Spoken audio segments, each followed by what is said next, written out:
یعنی ملوکیت کے جتنے بھی پہلو ہو سکتے ہیں وہ سب کے سب اس میں بیان کیے ہیں سیموئل نبی نے اللہ تعالیٰ کی طرف سے۔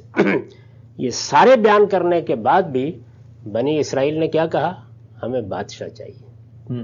قرآن نے اس کو نقل کیا واقعے کو، ہمیں بادشاہ چاہیے۔ انہوں نے اپنے پیغمبر سے یہ تقاضا کیا، اللہ تعالیٰ نے فرمایا ٹھیک۔ یہ اللہ تعالیٰ نے جو فرمایا ٹھیک ہے، یہ کیا چیز ہے؟ یعنی اس سے یہ واضح ہو گیا کہ ایک بڑی چھوٹی سی جماعت میں بھی ابھی وہ سماجی شعور نہیں پیدا ہوا، وہ سیاسی شعور نہیں پیدا ہوا کہ اس کے ہاں ایک جمہوری نظام وہاں ممکن تھا۔ ایک چھوٹی جماعت میں، ایک سٹی اسٹیٹ میں، ایک شہری ریاست میں ممکن تھا، لیکن ممکن ہوتے ہوئے بھی یہ لوگ اس کے لیے تیار نہیں ہوئے۔ آپ ذرا تصور کیجئے کہ اس کے بعد پھر اللہ تعالیٰ نے اپنی پوری اسکیم میں کیا تبدیلی کی۔ یہ نہیں کہ یہ چیز اللہ کے پیش نظر نہیں تھی، وہ ایسی چیزوں کو اس طرح سامنے لاتے ہیں اللہ تعالیٰ تاکہ انسانی فطرت کو ہم بھی سمجھ سکیں، یہ دیکھ سکیں کہ اس کا ظہور کیا ہوتا ہے۔ وہ ایک حکم دے دیتے، لیکن انہوں نے فرمایا کہ بہت اچھی بات ہے، ہم یہ مطالبہ مان رہے ہیں۔ چنانچہ اللہ تعالیٰ کی طرف سے طالوت کا تقرر کیا گیا، اللہ تعالیٰ کی طرف سے۔ قرآن مجید نے اس واقعے کو بیان کیا ہے، وہاں اس کی تفصیلات ہیں۔ ساؤل کا تقرر کر دیا گیا، جس کو ہمارے ہاں طالوت کہا جاتا ہے۔ جب ان کا تقرر کر دیا گیا تو آپ جانتے ہیں کہ پھر بادشاہت کی ابتدا ہو گئی، اور بادشاہ تھے سیدنا داؤد، بادشاہ تھے سیدنا سلیمان، اور ان کو پیغمبری دی گئی۔ یعنی یہ وہ تعلق ہے، امرہم شورا بینہم، اس وقت بھی صحیح اصول تھا۔ اللہ تعالیٰ نے اس وقت بھی اس کی ابتدا ایسے ہی کی تھی۔ اور آپ جانتے ہیں یہ مدت کتنی تھی؟ سیدنا موسیٰ علیہ السلام کے بعد کم و بیش 500 سال۔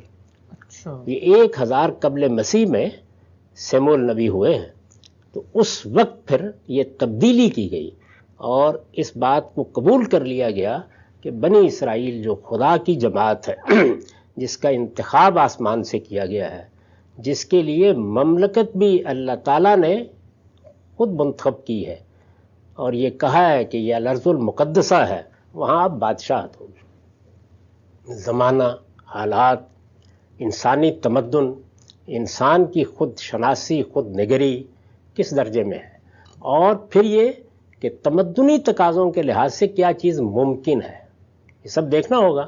تو سلطنتوں کا زمانہ جب آیا ہے، خواہ وہ آپ رومن امپائر کی تاریخ پڑھیں یا بازنطینی سلطنت کی تاریخ پڑھیں، سلطنت کا زمانہ جب بھی آیا ہے تو اس کے سوا کوئی چارہ نہیں رہا کہ اب استبدادی یا آمرانہ نظم کو قبول کر لیا جائے۔ میں پھر عرض کروں گا کہ یہاں سوال یہ نہیں ہے کہ آئیڈیل طریقہ کیا ہے، مثالی طریقہ کیا ہے، کیا چیز زیادہ بہتر ہے، کیا چیز پسندیدہ ہے، وہ امرہم شورا بینہم ہی ہے، اور قیامت تک وہی رہے گا۔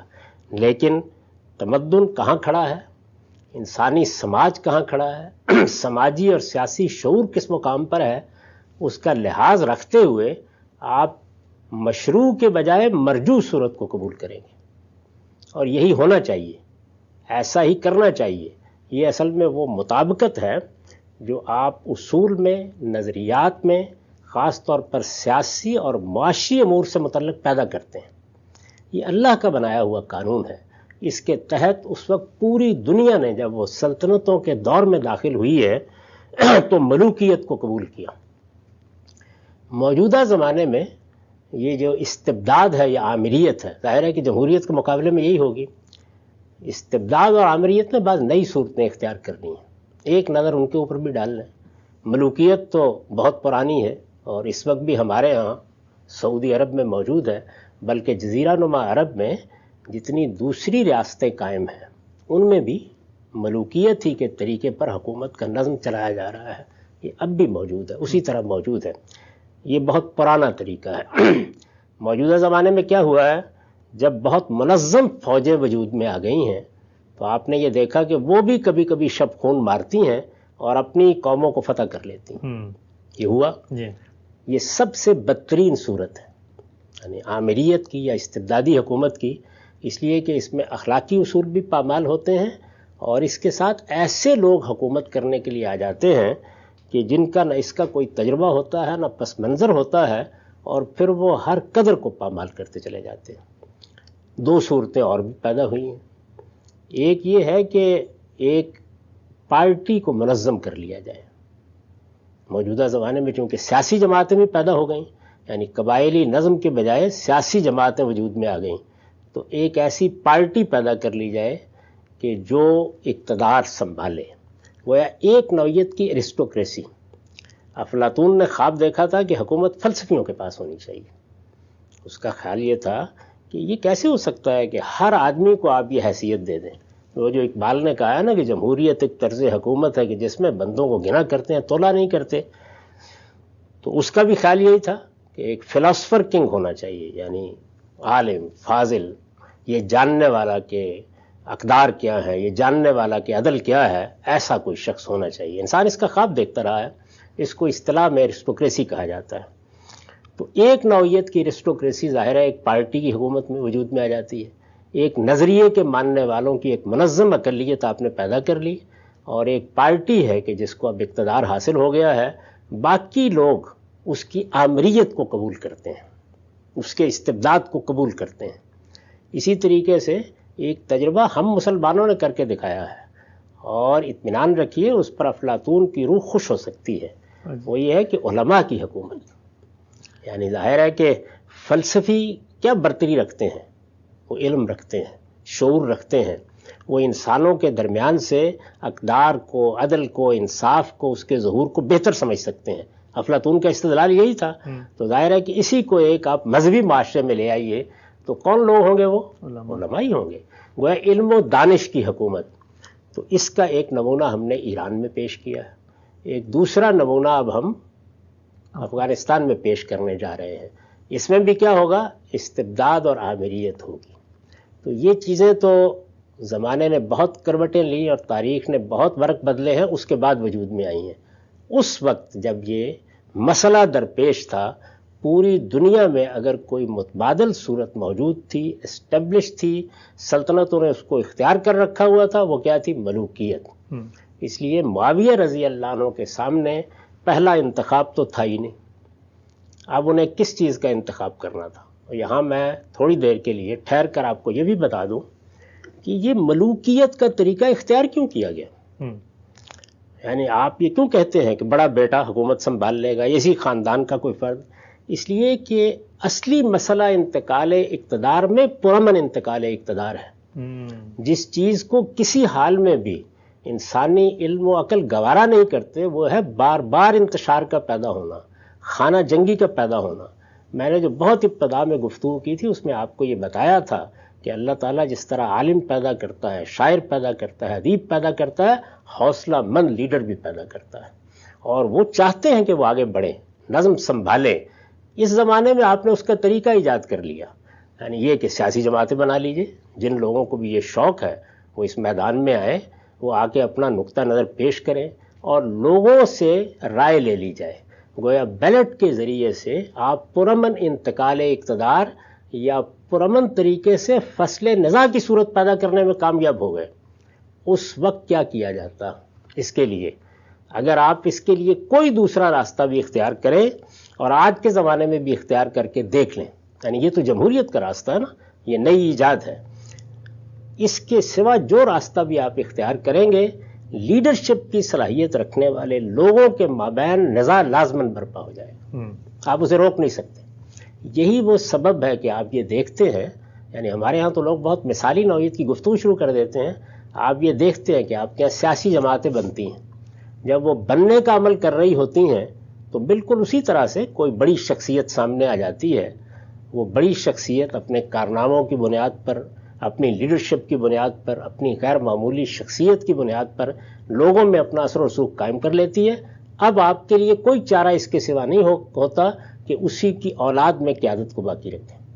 اپنے ملک پر ایک نظر ڈال کے دیکھ لیجیے، یعنی ہمارے ہاں مذہبی جماعتیں بھی ہیں، سیاسی جماعت میں بھی ہیں، وہ جماعتیں کہ جو لبرل نظریات کی حامل رہی ہیں، مثلا پیپلز پارٹی کو دیکھیں، مثلا ANP کو دیکھیں، وہ جماعتیں جو مذہبی تاثر کے ساتھ ہیں، مثلا جمعیت علماء اسلام کو دیکھ لیجئے۔ میں سیاسی جماعتوں کی بات کر رہا ہوں، یہ خیال نہ کیجیے گا کہ جماعت اسلامی کا ذکر کیوں نہیں ہو رہا، وہ اپنی اصل کے لحاظ سے کوئی سیاسی جماعت ہے ہی نہیں، نہ اس طریقے سے بنی ہے، اس کے بارے میں الگ سے گفتگو کی جا سکتی ہے۔ جو سیاسی جماعتیں ہیں، خواہ وہ مذہبی پس منظر سے ہیں، خواہ وہ سیاسی پس منظر سے ہیں، مسلم لیگ کو دیکھ لیں، یہ کیوں کیا جاتا ہے؟ اس لیے کیا جاتا ہے کہ قیادت کے معاملے میں نزاع کا خاتمہ کر دیا جائے. جب آپ اس کو ایک خاندان تک محدود کر دیتے ہیں، جب اس کے لیے آپ ایک طریقہ متعین کر دیتے ہیں کہ مثلا بڑے بیٹے کو منتقل ہو جائے گا یا اولاد میں سے کسی کا نام لے دیا جائے گا تو اس کو منتقل ہو جائے گا، تو دوسری جانب خود آپ کے امراء میں، آپ کے ساتھیوں میں، آپ کے مصاحبین میں بڑے بڑے لوگ ہوتے ہیں، ان کی بڑی شخصیات بھی ہوتی ہیں، وہ علم و عقل میں بھی ممتاز ہوتے ہیں، لیکن ان کے سپرد معاملہ کیوں نہیں کیا جاتا؟ اس لیے نہیں کیا جاتا کہ نزاع پیدا ہو جائے. سب کا اتفاق نہیں ہوگا. سب کا اتفاق نہیں ہوگا. ہر شخص یہ کہے گا کہ پھر میں کیوں نہیں. وہ جو ہے تو ایک لطیفے کی بات، ایک مرتبہ مولانا سید اللہ صاحب مودودی نے کسی مجلس میں دیکھا کہ لوگوں کا ایک کے بعد دوسرا نکاح ہو رہا ہے، تو انہوں نے کہا کہ جب بھی سنتا ہوں کوئی عقد کہیں ہوتا ہے حسرت آتی ہے کہ افسوس کہ میں کیوں نہ ہوا. یہ لیڈر لوگ بھی کہتے ہیں کہ میں کیوں نہ ہوا. تو یہ چیز پیدا ہو جاتی ہے. اس کا فیصلہ کیسے کیا جائے؟ تو جمہوری روایات جہاں پختہ ہو جاتی ہیں، جہاں قومی شعور بہتر ہو جاتا ہے، جہاں قومی شعور اس درجے میں پہنچ جاتا ہے کہ آپ اطمینان کے ساتھ یہ کہہ سکتے ہیں کہ وہ لوگ جن کو ہم نے ایک فوج کی صورت میں منظم کیا، خود اسلحہ دیا ہے، وہ اپنی توپ اور اپنی تلوار اور اپنی بندوق لے کر حکومت پر قبضہ نہیں کریں گے. جب اس درجے میں شعور پہنچ جاتا ہے تو ان ملکوں میں سیاسی جماعتوں میں بھی یہ تبدیلی آ جاتی ہے. جب یہ چیز نہیں ہوتی تو آپ دیکھتے ہیں کہ نتیجہ کیا نکلتا ہے. انہی خاندانوں میں قیادت کو محدود رکھنا پڑتا ہے، یہاں تک کہ وہ لوگ جن کے بال سیاست میں سفید ہو چکے ہوتے ہیں، جو ایک لمبے عرصے تک لیڈرشپ کے ساتھ جدوجہد کر چکے ہوتے ہیں، جو عالم فاضل ہوتے ہیں، وہ بھی اس بات کو قبول کرنے کے لیے تیار ہو جاتے ہیں کہ اچھا اگر 10-20 سال یا 24 سال یا 20 سال کی کوئی لڑکی یا لڑکا بھی ہے تو اسی کی قیادت تسلیم کر لی جائے. اور دیکھیں کہ وہاں بھی تلوار نہیں نکلتی، بلکہ یہ مجبوری ہے جس کے تحت آپ ملوکیت کے اس اصول کو تسلیم کرتے ہیں. تو دنیا نے جس وقت وہ اس منزل پر پہنچ گئی کہ اب بڑی سلطنتیں قائم ہوں گی، تو میں نے عرض کیا کہ جمہوریت کا امکان ہی نہیں تھا. اس لیے بھی نہیں تھا کہ قومی شعور، سیاسی شعور، سماجی شعور اس درجے تک پہنچا نہیں تھا. ایسا کوئی ایوان بنانا ممکن نہیں تھا جو لوگوں کی نمائندگی کر سکے. قوت ایجاد نے وہ ذرائع نہیں پیدا کیے تھے کہ اس طرح آپ انتخابات کرا سکیں. اس لیے یہ تو آپشن ہی نہیں تھا، انتخاب ہی نہیں تھا. اس مرحلے پر انتخاب یہ تھا کہ دنیا میں جو اس وقت طریقہ رائج ہے وہ ملوکیت کا طریقہ ہے، کیا اسی کو اختیار کر لیا جائے. تو معاویہ رضی اللہ عنہ نے اس مرحلے پر یہ فیصلہ کیا اور یہ ان کا فیصلہ ہے. اور میں یہ عرض کرتا ہوں کہ تدبیر اور سیاست میں یہ کوئی آسان فیصلہ نہیں تھا. پیچھے امرہم شورا بینہم کی روایت، لوگ کیا کہیں گے، ایک مشروع طریقے کو چھوڑ کر مرجو طریقہ اختیار کیا جا رہا ہے، لیکن جو تدبیر اور سیاست کی گہرائی ہے اس کو سمجھنے والی شخصیت نے یہ فیصلہ کیا اور اس طرح مسلمانوں کی اس سلطنت کو بچا لیا جس پر آج آپ افتخار کا اظہار کرتے ہیں. اگر اس سے کوئی مختلف فیصلہ کیا جاتا تو آپ جانتے ہیں نتیجہ کیا نکلتا. خانہ جنگی ہوتی، چھوٹے چھوٹے ٹکڑوں میں پوری سلطنت بٹ جاتی. آپ انسانی تمدن اور انسانی ساخت اور انسانی شخصیت کو کسی سانچے میں آسانی سے نہیں ڈال سکتے. اس وقت لوگ خلافت کی بات کرتے ہیں، پیچھے 12 صدیوں کی تاریخ ہے، آپ پھر بھی 55 ممالک کو آمادہ نہیں کر سکتے کہ وہ ایک قیادت کے تحت جمع ہو جائے. ان حقائق کا ادراک کرتے ہوئے یہ میں کہتا ہوں کہ یہ اللہ کا شکر کرنا چاہیے کہ ایک ایسی شخصیت موجود تھی جو اس طرح مثالیت پسند نہیں تھی کہ پوری کی پوری قوم، ملت، پوری سلطنت کو انتشار کے حوالے کر دیتی. انہوں نے یہ فیصلہ کیا اور یہ فیصلہ بالکل ٹھیک تاریخی عوامل کے تحت کیا. یہ تاریخ کا جبر تھا، اس کے پیچھے کوئی برے محرکات نہیں تھے. ہمارا وقت